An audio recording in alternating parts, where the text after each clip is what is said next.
檢查，翻拍72間房客。次次有乜嘢事就問過我碌透未？喂，你唔悶啊？我哋都悶啊！八姑秘書，發仔哥嚟咗啊！補鞋仔就補鞋仔啦，歌前歌後。又識補鞋啦喎，又識拉黃包車啦喎，聽講仲識收車添。係啊，發仔哥識得收車㗎。哎呀，你個識收車嘅。補鞋仔飲兩杯奶茶，好環境喎。係啊，福哥阿香買㗎，佢推薦用淘寶閃購，話週末必中24蚊紅包，呢度2杯奶茶先至21.9咋。咩話？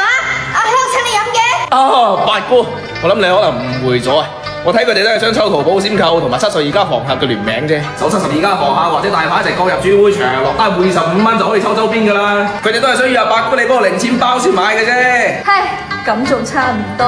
而且好多都係大牌子嚟㗎，啱晒八姑你啦。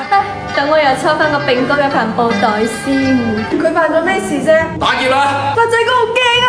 好驚啊！好驚！你冇料嚟啊！打爆你個頭啊！小鳳你啊，你睇下呢個咧，中間分界，心理變態。呢個咧，頭大冇腦，腦大裝嘈。仲有呢個青靚白淨，持有暗病。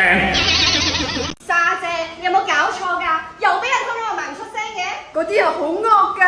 惡得過我？好佬怕爛佬，爛佬怕夫婦，我先至唔怕佢哋啊！哼，又似你啊，親姐。做咩啊？你攞外賣啊？外賣係你嘅咩？你受攞？你睇下你個衰樣啊，頭尖額窄，冇嚟貴格，連把聲都衰過人嘅。喂，你阿媽冇教你咩？有好人唔做，去偷外賣，知唔知醜㗎？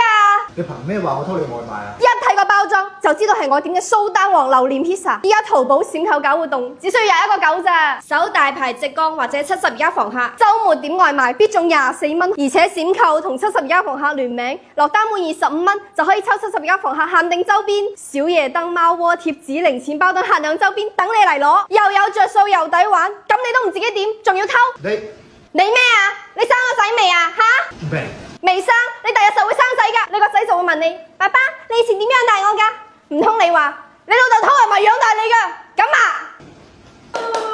不知羞恥，指咩指啊？你哋啲咁嘅人係識偷外賣同偷快遞，以為自己地上執到寶，問天問地攞唔到。我話俾你知啊，你哋做埋咁多陰質事，因住收尾嗰幾年，實有報應啊！講完未啊，小姐？我係園區嘅保安啊，外賣地址你寫唔清楚，外賣小哥個電話你又唔接，送咗去保安室啊！我好心攞上嚟俾你，你仲要鬧我一餐？